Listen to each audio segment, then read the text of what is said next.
يا أيها الناس اتقوا ربكم الذي خلقكم من نفس واحدة وخلق منها زوجها وبث منهما رجالا كثيرا ونساء واتقوا الله الذي تساءلون به والأرحام إن الله كان عليكم رقيبا يا أيها الذين آمنوا اتقوا الله وقولوا قولا سديدا يصلح لكم أعمالكم ويغفر لكم ذنوبكم ومن يطع الله ورسوله فقد فاز فوزا عظيما أما بعد فإن أحسن الكلام كلام الله وأحسن الهدي هدي محمد صلى الله عليه وسلم وشر الأمور محدثاتها وكل محدثة بدعة وكل بدعة ضلالة وكل ضلالة في النار رب اشرح لي صدري ويسر لي أمري واحلل عقدة من لساني يفقه قولي رب زدني علما رب زدني علما اللهم رب زدني علما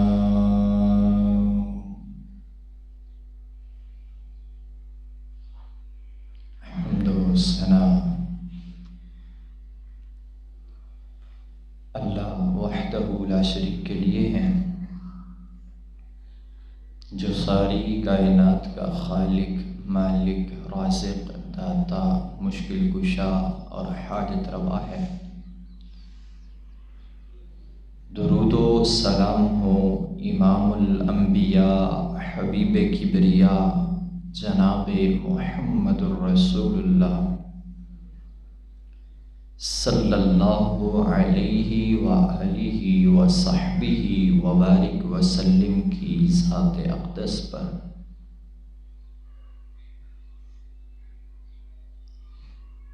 حضرت ذی وقار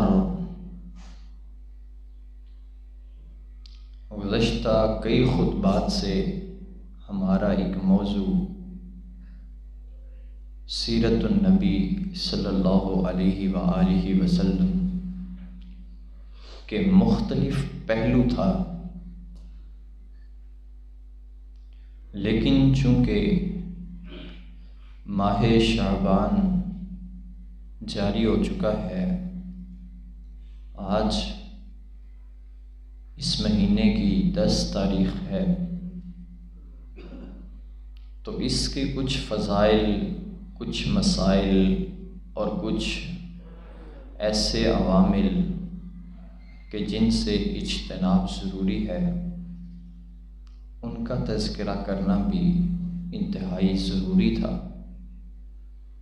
وگرنہ سیرت النبی صلی اللہ علیہ وآلہ وسلم کے کسی اور پہلو کا آج تذکرہ کیا جاتا، اور اہل علم کا بھی ذوق یہی رہا ہے کہ جب موقع کی مناسبت کسی اور طرف اشارہ کر رہی ہو تو پھر موجودہ حالات کو دیکھ کر اس کے مطابق گفتگو کرنے کو محدثین، مفسرین، علماء دین زیادہ ترجیح دیا کرتے تھے۔ بہرحال ماہ شعبان المعظم جاری و ساری ہے۔ یہ مہینہ نبی صلی اللہ علیہ وآلہ وسلم کا کیسا گزرتا تھا، صحابہ کرام کا کیسا گزرتا تھا، نبی صلی اللہ علیہ وآلہ وسلم کی اہل و عیال کا کیسا گزرتا تھا، اور آج ہمارا کیسا گزر رہا ہے، اس حوالے سے چند گزارشات آپ احباب کے سامنے رکھنا چاہوں گا۔ یہ مہینہ نبی صلی اللہ علیہ وآلہ وسلم کی صحیح حدیث ہے، صحیح البخاری کے اندر روایت موجود ہے۔ ام سلمہ رضی اللہ تعالی عنہا فرماتی ہیں کہ کبھی بھی نبی صلی اللہ علیہ وآلہ وسلم کو اکٹھے 2 مہینے کے روزے رکھتے نہیں دیکھا سوائے رمضان اور ماہ شعبان کے۔ تو یہ اس لحاظ سے بھی بڑی اہمیت والا مہینہ ہے کہ رسول اللہ صلی اللہ علیہ وآلہ وسلم کا ذوق یہ ہوتا تھا کہ آخر میں آ کے، چونکہ شعبان اور رمضان مہینے تو 2 الگ الگ ہیں، تو ان میں درمیان کے اندر تھوڑا سا خلا رکھنے کے لیے آخر میں آ کے کوئی 2-3 روزے چھوڑ دیا کرتے تھے۔ لیکن نبی صلی اللہ علیہ وآلہ وسلم کا ذوق یہی رہا کرتا تھا کہ آپ صلی اللہ علیہ وآلہ وسلم شعبان المعظم کے کثرت کے ساتھ روزے رکھا کرتے۔ سیدہ عائشہ صدیقہ رضی اللہ تعالی عنہا فرماتی ہیں کہ ہم کبھی بھی ایسا نہیں ہوتا تھا کہ اللہ کے رسول صلی اللہ علیہ وآلہ وسلم تو روزہ رکھ لیتے اور ہمیں ان روزوں کا اہتمام کرنے کا حکم نہ دیتے۔ تو پتہ چلتا ہے کہ رسول صلی اللہ علیہ وآلہ وسلم، حالانکہ یہ نفلی روزے ہیں اور آج کل تو رکھنا مشکل بھی نہیں ہے، اتنی گرمی نہیں ہے، وہ گرمی کا عالم، عرب کے حالات، مکہ کی گرم ہوائیں اور تپتی ہوئی دھوپ سے گرم زمین پہ رسول اللہ صلی اللہ علیہ وآلہ وسلم روزہ رکھا کرتے، اپنے گھر والوں کو رکھوایا کرتے۔ تو آج پھر ہمیں بھی بحیثیت رسول اللہ صلی اللہ علیہ وآلہ وسلم کے غلام ہمارا حق بنتا ہے کہ نبی صلی اللہ علیہ وآلہ وسلم کی سیرت کے اس روشن پہلو پہ عمل کر کے شعبان المعظم کے جتنے دن رہ گئے ہیں، چلیں جو گزر چکے ہیں ان کا تو اللہ رب العزت کمی بیشی معاف فرمائے، لیکن جو آنے والے دن ہیں، ابھی 20 دن باقی ہیں، ان دنوں کو اپنے لیے غنیمت بنا لیں۔ رسول اللہ صلی اللہ علیہ وآلہ وسلم، اور یہ تو نفلی روزے، اکثر میں یہ حدیث سناتا بھی ہوں کہ ایک نفلی روزہ رکھنے کی برکت سے، ایک نفلی روزہ رکھنے کا اجر یہ ہے کہ انسان کو اللہ رب العزت جہنم سے 70 سال کی مسافت جتنا دور کر دیتے ہیں۔ یہ نفلی روزہ رکھنے کا، ایک روزہ رکھنے کا فائدہ ہے۔ تو میرے بھائیوں، یہ اتنے قیمتی دن ہیں۔ اللہ کے نبی صلی اللہ علیہ وآلہ وسلم کی پیاری بیوی سیدہ عائشہ فرماتی ہیں، ہم ایسا ہوتا کہ رمضان میں کبھی جو روزے چھوٹ جاتے نا، سارا سال ان کی قضا دینے کا وقت نہ ملتا، کیونکہ دیگر روزے بہت زیادہ ہوتے تھے، سوموار جمعرات کا روزہ، ایام تشریق کا روزہ، تو ٹائم نہیں ملتا تھا۔ لیکن یہ جو مہینہ شعبان کا مہینہ ہوتا تھا نا، ان دنوں میں ہم پچھلے سال کے جو روزے رہ جاتے، جو ہمارے روزے قضا ہو جاتے تھے، ہم ان روزوں کو اس مہینے میں قضا کو ادا کیا کرتے تھے۔ تو یہ مہینہ بھی میرے بھائیوں نفلی مہینہ روزوں کا ہے۔ ان مہینوں میں، اس مہینے میں خاص کر اپنے گھروں کے اندر یہ ماحول پیدا کریں، یہ فضا پیدا کریں کہ ہفتے کے اندر زیادہ نہیں تو 3-4 دن تو روزے لازمی رکھا کریں، تاکہ رمضان بھی انشاءاللہ ان قریب شروع ہونے والا ہے۔ دعا کریں نا ذرا اللہ رب العزت ہماری زندگی کے اندر رمضان المبارک کی بہاریں نصیب فرمائے۔ تو یہ بڑا ہی قیمتی مہینہ شروع ہونے والا ہے، تو اگر ہم آج سے ہی، ابھی سے ہی ہم روزے کی ابتدا شروع کر دیں گے نا، تو ایک طبیعت کے اندر روانی پیدا ہو جائے گی، اور پھر کیا ہوگا کہ جب روزہ رکھنے کا معمول شروع سے ہی بن جائے گا پھر ہماری زندگی کے اندر اعمال کرنے آسان ہو جائیں گے، وگرنہ آپ بخوبی واقف ہوتے ہیں رمضان کے ابتدائی اشرا تو بھوک اور پیاس کی شدت سے نڈھال ہو کے گزرتا ہے، ایسی کیفیت سے گزرتا ہے کہ انسان پریشان رہتا ہے، نہ صحیح سے قرآن پڑھ سکتا ہے، نہ اذکار کر سکتا ہے۔ کیوں؟ روزہ جو ہے اپنا آپ بتا رہا ہوتا ہے۔ تو یہ معمول بنانے کا طریقہ ہے، اللہ کے نبی صلی اللہ علیہ وآلہ وسلم نے سکھایا یہ ہے کہ رمضان کی آمد سے پہلے اس کے استقبال میں یہ جو مہینہ جاری و ساری ہے، اس مہینے میں بھی آپ صلی اللہ علیہ وآلہ وسلم روزوں کا اہتمام کرتے ہیں۔ ہمارے گھروں میں نفلی روزوں کا اہتمام بہت کم ہے، الا من رحم ربی، پورا سال گزر جاتا ہے، رمضان کے علاوہ کبھی کسی نے اتنی زحمت نہیں کی، گھر والوں کو اٹھائے، فجر سے پہلے اٹھ کر کے سحری کرے، کھانے کا اہتمام کر کے مسنون طریقے کے ساتھ روزہ رکھے۔ یہ اللہ کے نبی صلی اللہ علیہ وآلہ وسلم کا ہر مہینے کے اندر، ہر ہفتے کے اندر یہ ذوق رہتا تھا۔ سوموار اور جمعرات کا اللہ کے نبی صلی اللہ علیہ وآلہ وسلم روزہ رکھا کرتے۔ ہماری زندگیاں گزر چکی ہیں، 50 سال کے ہو چکے ہیں، لیکن مجال ہے رمضان کے علاوہ کبھی ہم نے اپنے گھر والوں کو اٹھایا ہو، بڑے اٹھے ہوں، چھوٹے اٹھے ہوں، بیوی اٹھی ہو، خامد اٹھا ہو، مجال ہے ایسا کوئی ایک دن بھی ہماری زندگی کے اندر آیا ہو کہ جس دن ہم نے وہ رمضان والا سما جو ہے باقی دنوں کے اندر بھی اپنے گھروں کے اندر جاری کیا ہو۔ لیکن نبی صلی اللہ علیہ وآلہ وسلم کا یہ ذوق رہا ہے، اور یہ مہینہ پتہ کتنی اہمیت کا حامل ہے۔ نبی صلی اللہ علیہ وآلہ وسلم نے فرمایا یہ ماہ شعبان المعظم جو ہے نا، یہ مہینہ ایسا مہینہ ہے کہ اس مہینے میں انسان کے اعمال اللہ رب العزت کی بارگاہ میں پیش کیے جاتے ہیں۔ صحیح البخاری کے اندر یہ بھی روایت موجود ہے، فرمایا اس مہینے کے اندر انسان کے اعمال آسمان کے رب کے آگے پیش کیے جاتے ہیں۔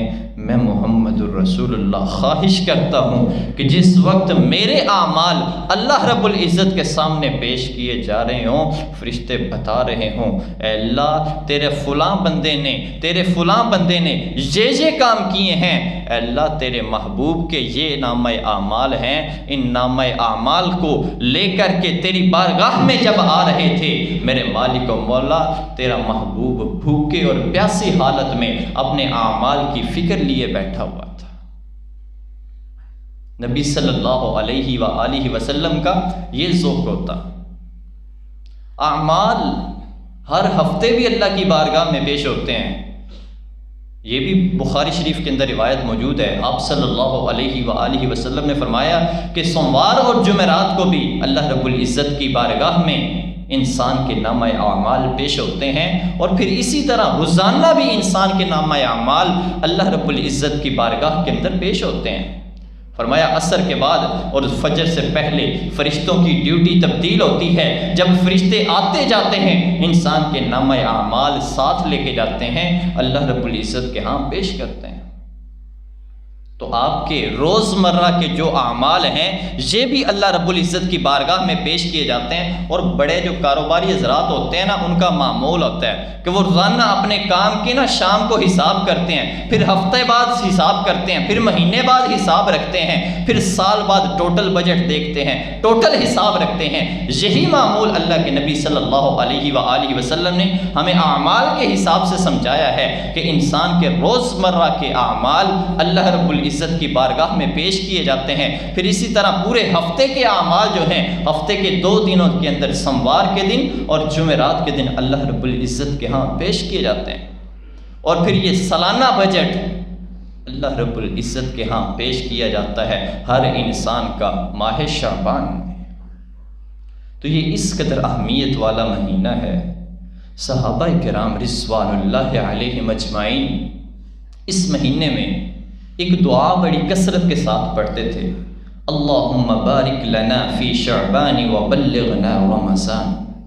یہ صحابہ کا دعا کا معمول ہوتا تھا، اور یہ میں اپنے درس کے اندر بھی یہ دعا سکھائی ہے، اللہم بلغنا رمضان، آپ یہ بھی دعا کر سکتے ہیں اللہم بارک لنا شعبانی وبلغنا رمضان، یہ پوری دعا بھی آپ پڑھ سکتے ہیں۔ یہ انتہائی اہمیت کی حامل دعا ہے۔ اس دعا کا معنی سمجھیں، اس دعا کا مطلب اور مفہوم سمجھیے گا، آپ کو اندازہ ہوگا اس دعا کے اندر جامعیت کتنی ہے، اس دعا کے الفاظوں کے اندر سمندر کی گہرائیوں جتنے الفاظ چھپے ہوئے ہیں، جو بظاہر چند الفاظ کا مجموعہ ہے لیکن کوزے میں دریا کو بند کیے اپنے اندر سمائے بیٹھے ہیں۔ یہ کون سے الفاظ ہیں؟ اللہم بارک لنا فی شعبان، اے اللہ یہ شعبان کا مہینہ جو جاری و ساری ہے، میرے مالک و مولا اس مہینے کو ہمارے لیے خیر و برکت کا ذریعہ بنا دے۔ وبلغنا رمضان، اے اللہ ہماری زندگیوں کو، ہماری سانسوں کی ڈوریوں کو میرے مالک تو نے اگر شعبان تک ہی محدود رکھا ہے، اے اللہ شعبان کے چاند کو غروب ہونے سے پہلے پہلے تو نے لکھ دیا ہے کہ یہ بندہ رمضان کا ایک روزہ بھی نہیں دیکھ سکے گا، میرے مالک چانس دے دے، موقع دے دے، مہلت دے دے، اتنی مدت دے دے، اے اللہ رمضان جیسے بابرکت گھڑیوں میں میں تجھے راضی کروں۔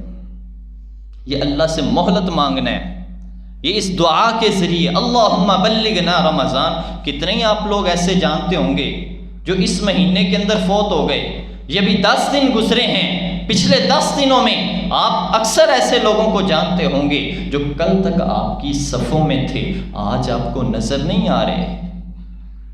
میرے بھائیوں کیا پتا اللہ رب العزت نے ہماری زندگی کا بھی آفتاب اسی شعبان کے اندر غروب کرنا لکھ دیا ہو۔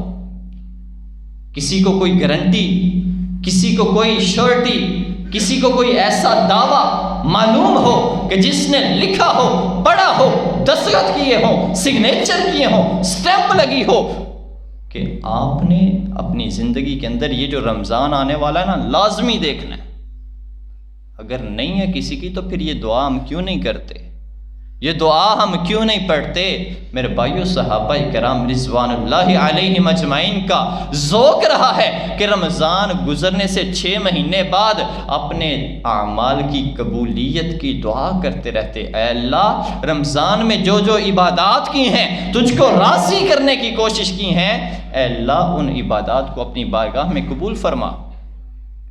اور اگلے جو 6 مہینے ہوتے نا، اس میں آئندہ آنے کے لیے رمضان جو ہے اس کی دعا کرتے، اے اللہ ہماری زندگی میں پھر سے رمضان کی بہاریں نصیب فرما۔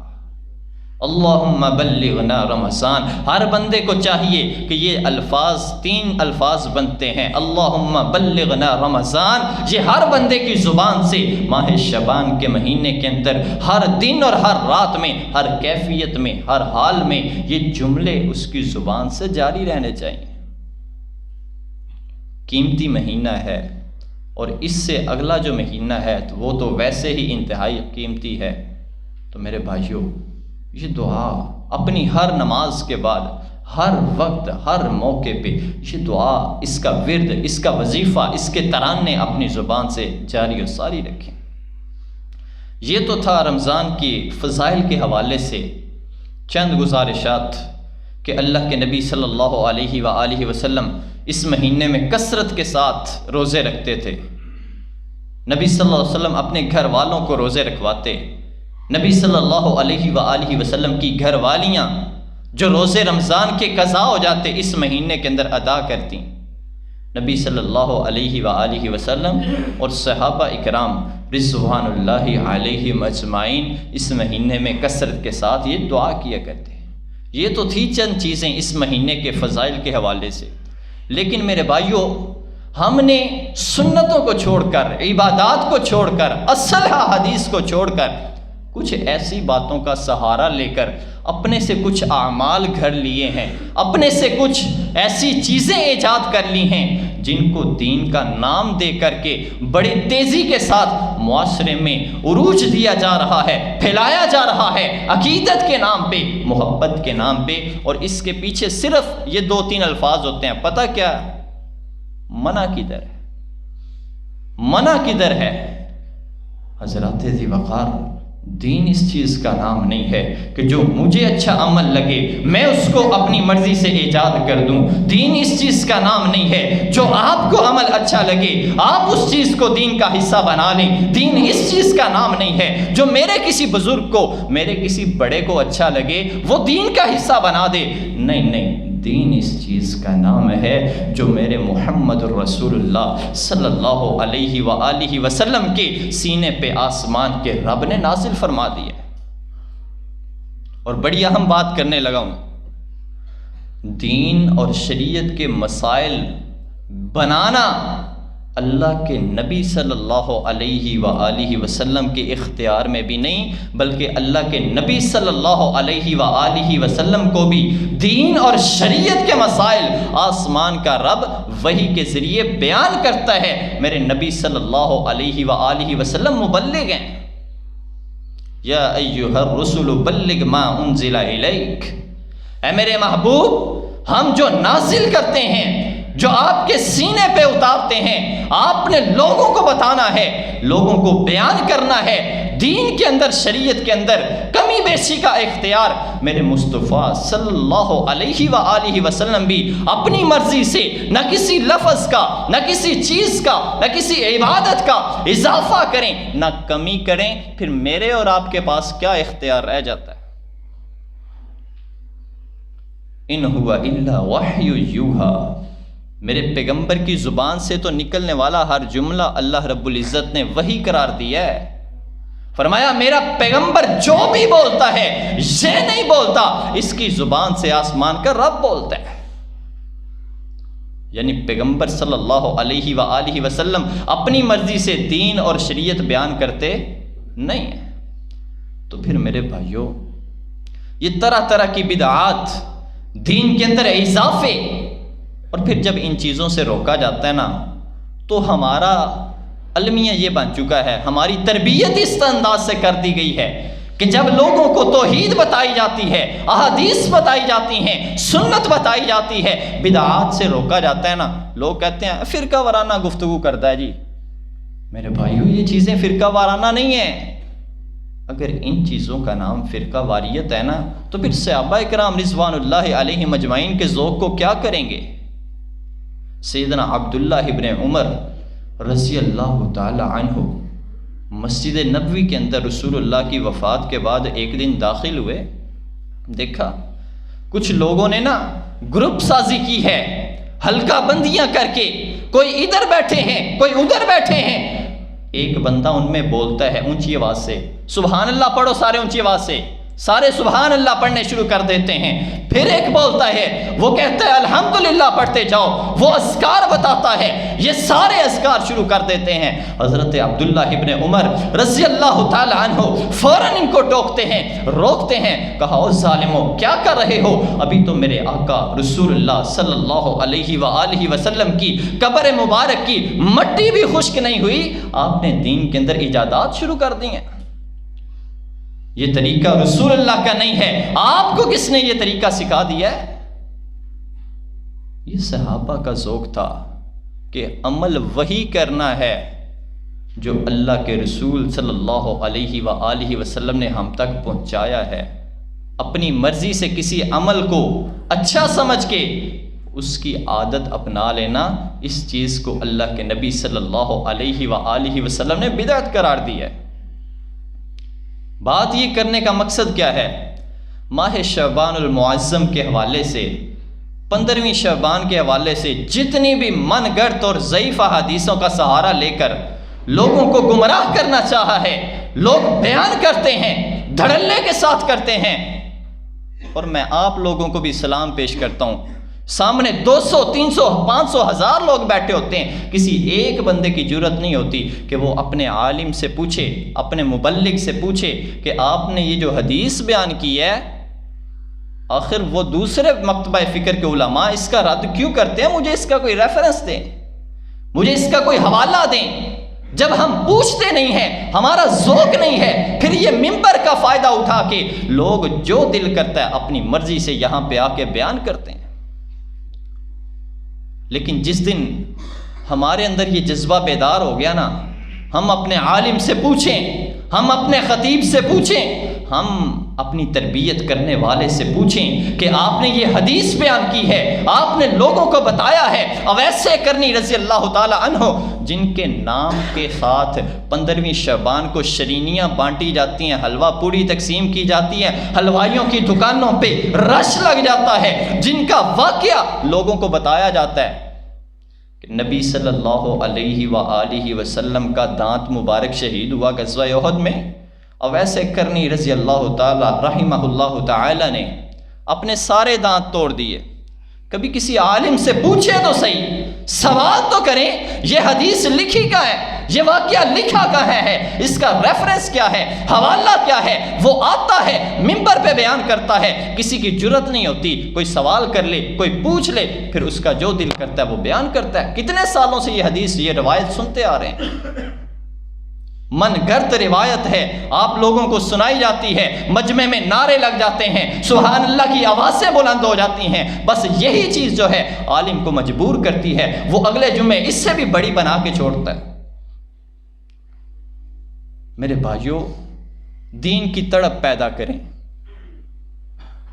دین کی راہ میں چلیں، تحقیق کریں۔ اب تو بہت آسان ہو چکا ہے، احادیث کے حوالے پوچھیں، یہ فرقہ واریت سے باہر نکل آئیں گے آپ۔ خدا را میرے ملک کو اس فرقہ وارانہ جنگوں سے آزاد کر دیجئے، لاکھوں لوگ مر چکے ہیں یہ فرقہ وارانہ گفتگو سے۔ اب ہی ان لوگوں کو، اس معصوم اور بھولی عوام کو دین اور شریعت کو واضح کر کے بیان کر دو، ان کو واضح حدیثیں سنانا شروع کر دو۔ میرا ملک کون کون سی جنگ کے اندر شامل نہیں ہے؟ رنگ و نسل کی جنگوں میں مبتلا ہے، زبانوں کی جنگوں میں مبتلا ہے، صوبائی جنگوں میں مبتلا ہے، دہشت گردی کی جنگوں میں مبتلا ہے، اور یہاں عالم کوئی کسر نہیں چھوڑتے کہ اس قوم کو، ان لوگوں کو فرقہ وارانہ گفتگو کر کے، ایسی ایسی باتیں بنا کے، ایسی ایسی شریعت سازی کر کے لوگوں کو، اور یہ دین بھی بنانے کے لیے کوئی زیادہ ان کو ٹائم نہیں لگتا، اپنے جمعے سے پہلے گھر میں بیٹھ کے سوچتے ہیں، آ کے لوگوں میں بیان کر دیتے ہیں۔ آخر کون سی چیز ہے جو ہمارے اندر یہ چیز پیدا کرے گی کہ ہم اپنے عالم سے روک کر کے پوچھیں؟ سال ہر سال سے آپ کی خدمت کر رہے ہیں، آپ کے گھر میں اناج ڈال رہے ہیں، آپ کے بچوں کا خیال رکھ لیں، مساجد کے اندر آپ نماز پڑھاتے ہیں، عبادات کرواتے ہیں، جمعہ پڑھاتے ہیں، خدمت کر رہے ہیں، لیکن ایک دن کبھی سوال تو کیجئے گا کہ یہ جو ہمیں تربیت کے لیے احادیث بتائی جاتی ہیں، یہ جو لڑایا جاتا ہے، ان کے پیچھے آخر وجہ کیا ہے؟ ہمیں حوالے دیے جائیں، احادیث سنائی جائیں، بخاری، مسلم، ابو داؤد، نسائی، ترمذی، ابن ماجہ، ان کے ریفرنسز لیا کریں۔ میرے بھائیوں، بات دور نہ نکل جائے، بات یہ کر رہا تھا کہ 15 شعبان کو میرے ملک کے اندر اس قدر ذوق اور شوق کے ساتھ منایا جاتا ہے، آتش بازی انتہا کی، گھروں میں چراغاں، دیے، لالٹینیں انتہا کی۔ ایک بات یاد رکھیے گا، اسلام کبھی بھی آپ کو آگ کے ساتھ نیکی کی ترغیب نہیں دیتا، یہ مجوسیوں کا طریقہ ہے، یہ آگ سے عبادات ان کا طریقہ ہے۔ آج ہماری چھتوں پہ دیکھ لینا 15 شعبان کی رات کو موم بتیاں لگیں گی، دیے لگیں گے، کیا کچھ نہیں ہوگا۔ من تشبہ بقوم فہو منہ، کیا کسر چھوڑی ہے؟ میرے پیغمبر نے فرمایا تھا قیامت کے نزدیک میری امت یہود و نصارہ کے نقش قدم پہ اس انداز سے چلے گی جس طرح ایک قدم دوسرے قدم کے بالکل برابر چلتا ہے۔ فرمایا وہ کسی بل کے اندر، کسی چوہے کی بل کے اندر وہ داخل ہوں گے نا یہود و نصارہ، یہ میرا نام نہاد امتی بھی اس میں گھسنے کی پوری کوشش کرے گا، کوئی کسر نہیں چھوڑے گا۔ میرے بھائیوں، قصہ مختصر، بات مختصر یہ ہے کہ اس حدیث کا، اس رات کا 15 شعبان جسے شب برات کہا جاتا ہے، قرآن سے، احادیث سے کوئی دور دور تک تعلق نہیں ہے۔ کسی صحابی نے، کسی محدث نے، کسی عالم نے اس رات کبھی عبادت کی ہو، ایک محدث، ایک صحابی، ایک عالم تو حضرات نہیں پیش کیا جا سکتا۔ میرے بھائیوں، دین اس چیز کا نام نہیں ہے کہ منع کہاں ہے، بلکہ دین اس چیز کا نام ہے کہ جو اللہ کے رسول نے فرمایا وہی حق ہے، وہی رسول اللہ صلی اللہ علیہ وآلہ وسلم کی شریعت ہے، اسی پہ عمل کر کے ایک حدیث آخر میں سنا کے بات کو ختم کرتا ہوں۔ اللہ کے رسول صلی اللہ علیہ وآلہ وسلم نے فرمایا، میرے صحابہ، میں نے آپ کو ہر وہ بات بتا دی ہے جس کے کرنے کی وجہ سے اللہ رب العزت آپ کو جنت کا حقدار بنائے گا۔ تو میرے بھائیوں، جو انسان ایسی چیزوں پہ عمل کرتا ہے جو میرے نبی نے بیان نہیں نہ کی، تو اس کا اپنے عمل کے ذریعے یہی انداز بولتا ہے، اس کا کردار بولتا ہے کہ معاذ اللہ رسول اللہ صلی اللہ علیہ وآلہ وسلم نے یہ چیزیں دین کا حصہ تھیں، اچھی چیزیں تھیں، لیکن ہم تک بیان نہیں کی۔ یہ نقصان ہوتا ہے جو آپ پوچھتے ہیں حرج کیا ہے، کام تو نیکی کا ہے، اذکار ہی کرتے ہیں، نماز ہی پڑھتے ہیں، کون سا غلط کرتے ہیں؟ میرے بھائیوں، یہی نماز پڑھتے تھے، یہی صحابہ اکرام اذکار کرتے تھے، یہی ایسے عوامل کرتے تھے لوگ، تو صحابہ اکرام ان کو روکا کرتے تھے۔ عبداللہ ابن عمر رضی اللہ تعالی عنہ کا واقعہ سن چکے ہیں، عبداللہ ابن مسعود رضی اللہ تعالی عنہ کی بھی بات سن لیجئے۔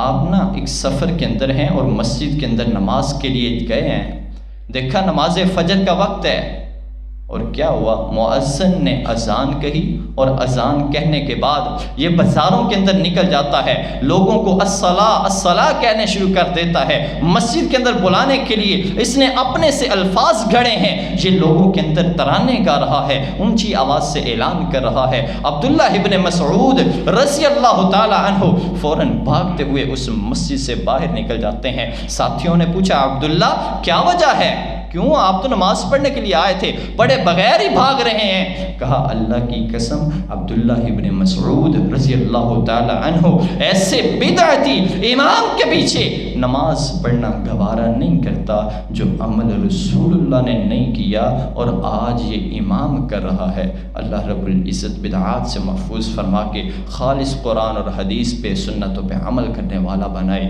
قولوا قولی ھذا واستغفر اللہ لی ولکم، آخر دعوانا ان الحمد للہ رب العالمین۔